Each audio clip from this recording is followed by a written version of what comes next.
Hi, I'm Willie. Welcome to my channel. Thank you for being here. I appreciate each and every one of you. And what we're going to look at in this video is one of Grandstream's newest access points. This is the GWN7670WM. So this is a wall-mounted access point. You could probably mount it on the ceiling or whatever, but it comes in a pretty small box. And the difference between this and other in-wall APs, the reason I'm calling this wall-mounted AP and not an in-wall AP, I mean, you could consider it an in-wall AP, right? So it'll mount in a gang box, but there's no switch on this, so it doesn't have any other available ports for you to plug into. Now, what I like about this, I don't know if you can see it or not, but I like the contouring. I know, it's the little things, right? It is Wi-Fi 7.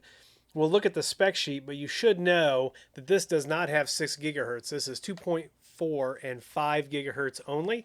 It's got a single, over here, it's got a single 2.5 gig PoE plus port. So this comes in the box. We're going to test this out here in a minute, and then you get your quick start guide. You get your secondary sticker that's got your password on it, and I'm going to need that. I have to take pictures of those so I can read them now. And then what else do we get in the box? We get some mounting screws and accessories there, and then we get a mounting plate to go along with it. So we're going to hop over to the spec sheet. Thanks to Grandstream for sending this out. I could see me using this where I need discrete access points and I maybe want them in each room, and I'm not going to make available ports for people to plug in. Like if I just need an access point in a room, I could slap this in, put it on the wall, and I think it's going to fit in pretty well. Now when we fire this up, I'm going to do it on my Grandstream switch that has 2.5 gig PoE plus, which is in the other room. And then we'll configure it, and we'll do some speed tests on the phone and see what we get. So before we get too far ahead of ourselves, let's hop on over to the data sheet. So they do officially call it an in-wall Wi-Fi 7 access point. WM could mean wall mount. I don't know. But it has a lot of the things that Wi-Fi 7 access points have, right? 4096 QAM. It's got MLO, preamble puncturing, all of those things that we're looking for with Wi-Fi 7. So it is does not have Wi-Fi 6E, the 6 gigahertz component of that. Once again, it is only 2.4 gigahertz and 5 gigahertz. But it does have a 2.5 gig PoE plus port. And let's see. So you get 3.6 gigabits of aggregate wireless throughput. It's got integrated Wi-Fi 7 2x2x2 MIMO with MLO, 4K QAM, MRU, preamble puncturing. It will cover up to 175 meters. Will support 256 concurrent Wi-Fi devices. It does have that sweet Grandstream quality of service built in. Now, here is where we usually end up with a lot of Grandstream access points. One thing that I really like is the embedded controller in this AP can manage 50 other access points in the same network.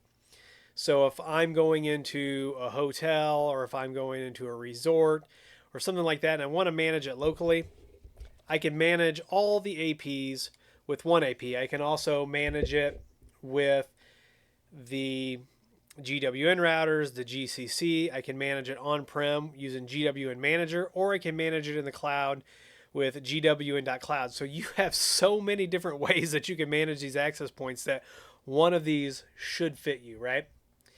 All right, anything else in the data sheet here? We already talked that it's 2.4 and 5, no 6 gig. On the 5 gig, you can do up to 160 megahertz channels. And 2.4, you could do a 40 megahertz channel, but you would never do that. Let's see. 175 meter coverage. We talked about that.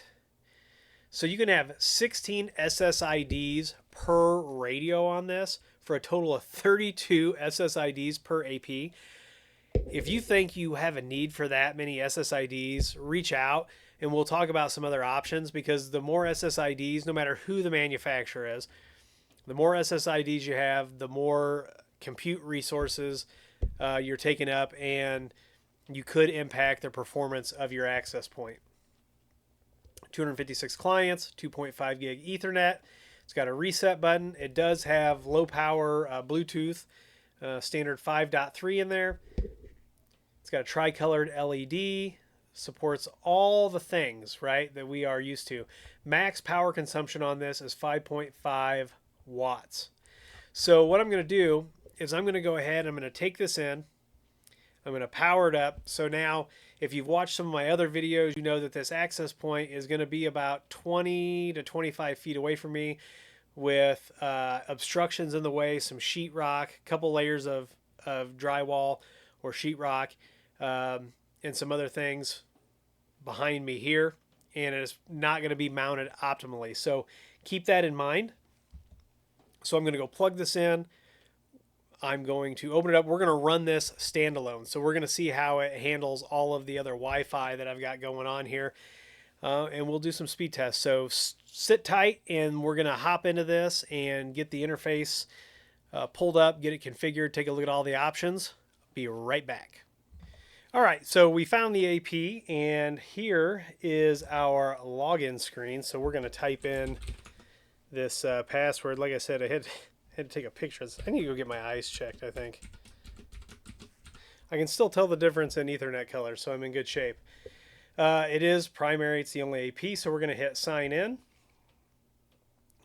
And let's see what happens here.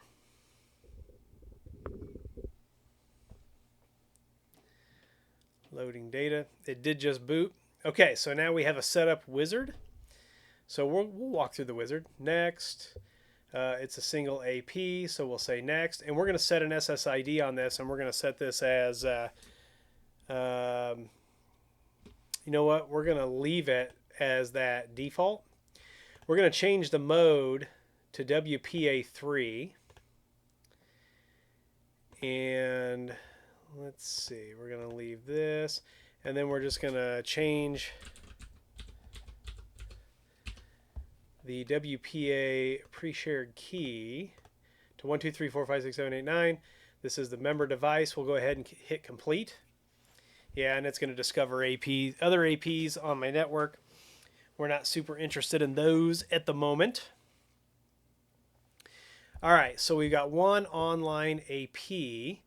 And what I'm wondering real quick before we get too far into this is if there's another version of the firmware that's available. So we're going to change this to firmware.grandstream.com. We're going to save that and apply it. And then we're going to hit upgrade. Obtain server firmware failed. So real quick, we'll hop over to the firmware site. But I don't see any way to upload 1.0.25.8. Hold on just a second. All right, so there's a slightly newer firmware available, the .10 instead of the .8. We'll save that. We'll see if this will let us upgrade it that way. If not, to get it upgraded, I may have to join it to a controller. There's some other things you can do to do that. We'll hit upgrade now. Okay. Yeah, we just had to put the right URL in.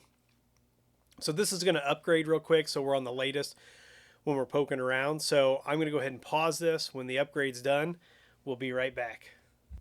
All right, so our firmware is upgraded, so let's get logged back in. Oh, you know what? I didn't change that. I didn't change that default password yet. Let's see here.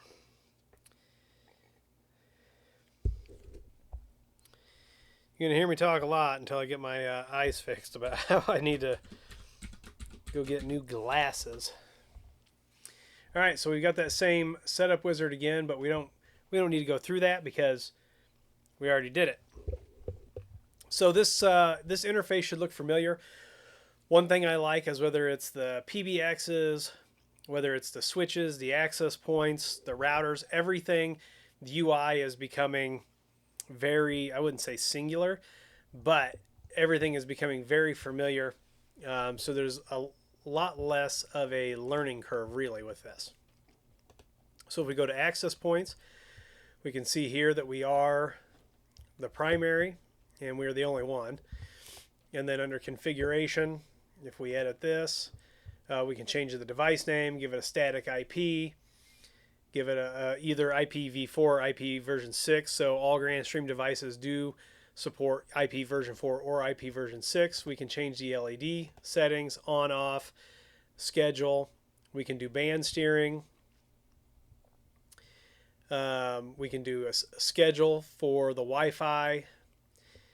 Here is the link type here for the trunk or for the port. So it is a trunk port, so we can change VLANs. We can say allowed VLANs on this.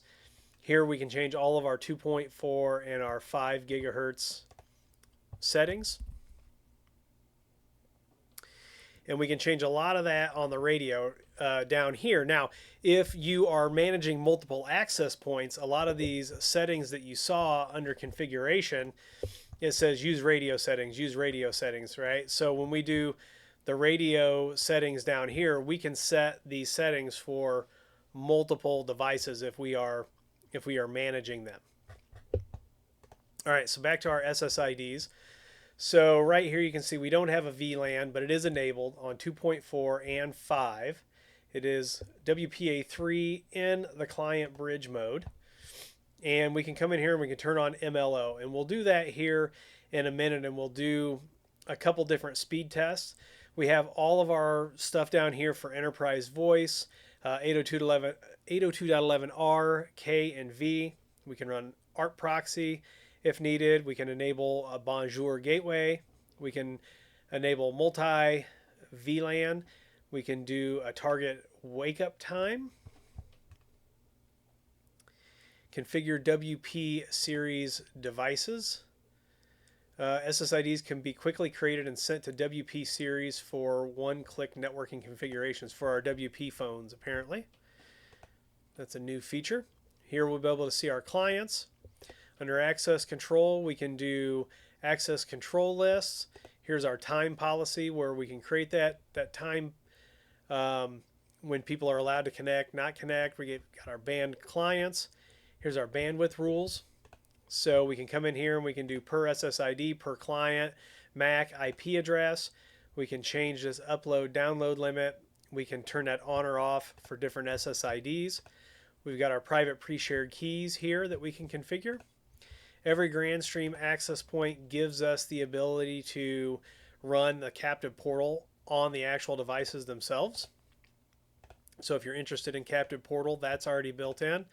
Here are those radio settings, so we can do band steering, airtime fairness. Now, no matter who you're dealing with, you're doing airtime fairness, just know that that is going to set a hard number of limit. It's going to set a hard limit on the number of clients that can actually connect to your access point. Some of this stuff you're not going to mess with unless support tells you, or unless you're working with a vendor like us and we tell you to make changes. A lot of this all looks the same. Here we've got our rogue AP detection, and we can do containment and things like that. You have to be really careful when you do this, depending on where you're at. You should be careful anyway.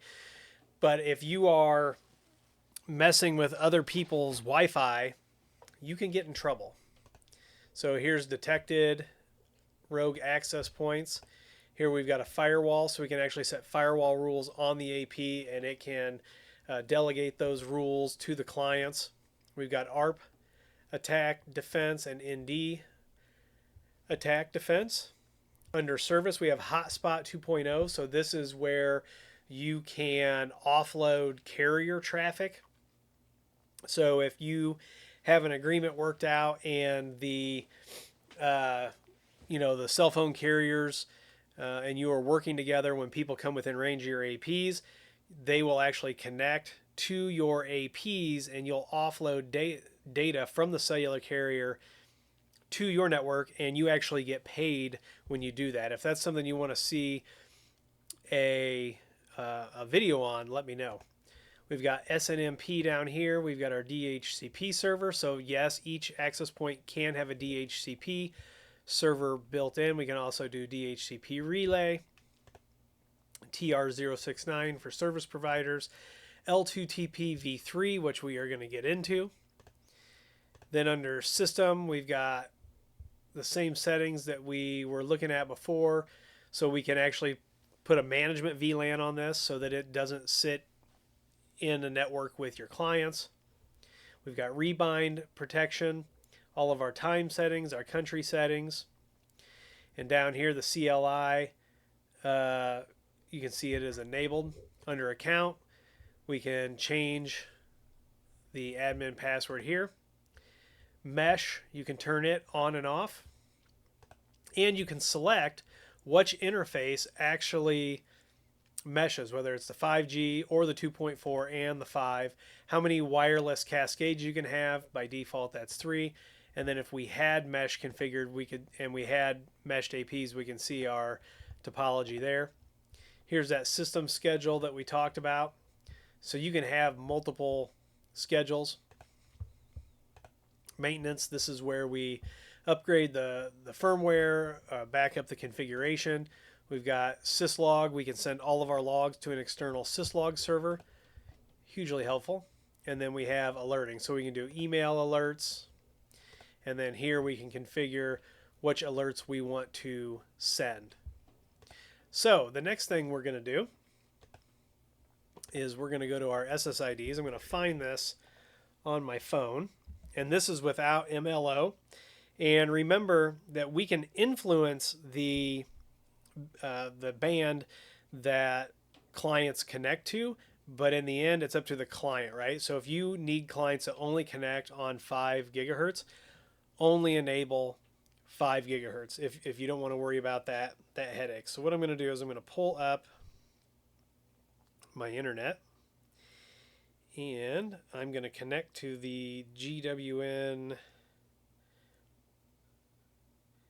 SSID that we had. So I'm connecting to it now. And I'm obtaining an IP address. We are connected. So the first thing that we're going to do is we are going to run an internet speed test using the handy dandy speed test app. Let's see here. So I'm hitting go on my device, and we are downloading, and my single client right now is getting 360 meg down, and a little more than that. Let's see if I can get you to focus here. And then you have to remember I only have a 40 meg upload, right? So, and there's other people using the internet right now. So I got 357 down and 31 up out to the internet. Let's hop over and see under clients what I am connected to. So that's my Pixel 8. I am connected on 5G on channel 161. And I think if we go and we look at our radio setup, we are at an 80 megahertz channel there. We're at auto channel, high power. I could do that to 160, get a little bit more speed, but also chew up more spectrum while we're doing that. So the next thing I'm going to do is I'm going to pause this, and I'm going to pull up my internal speed test server. So hold please. All right, so I have my handy dandy internal speed test pulled up. So we're going to go ahead and start that. And that server is connected via 10 gig. Yeah, it looks like it's only connected at 100 meg for some reason. There may be some sort of an issue. Haven't used it in a little while either. So I actually got slower to my in-house speed test for some reason. I might have some sort of an issue. So I'm going to have to check that out.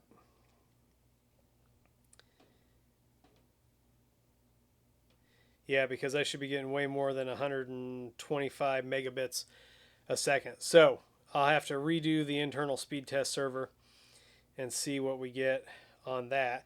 I'm going to leave that page up because what we're going to do now is we are going to hop into the settings and we are going to turn on MLO. So let's go, let's see. So that's under your SSID. So I'm going to turn on MLO and I'm going to save that and apply it. And while that's applying, I'm going to disconnect from that AP and reconnect to my current one. And then once this is done, we'll reconnect and we'll see if we, what we get. We'll take a look at the client, see how that's handled. So it looks like we've got one little service that's restarting here.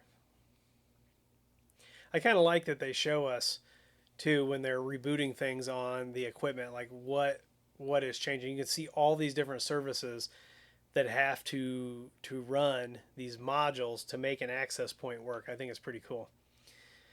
So network is currently being reloaded. And as soon as I pause this, it'll be done. But I'm going to pause it and we'll be right back. Oh, see, I didn't even get to pause it. So we'll go back to clients. You can see there's no clients connected there. So let me reconnect to it.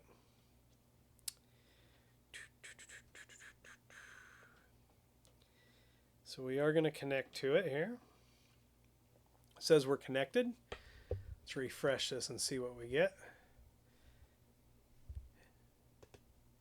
Hasn't quite updated yet.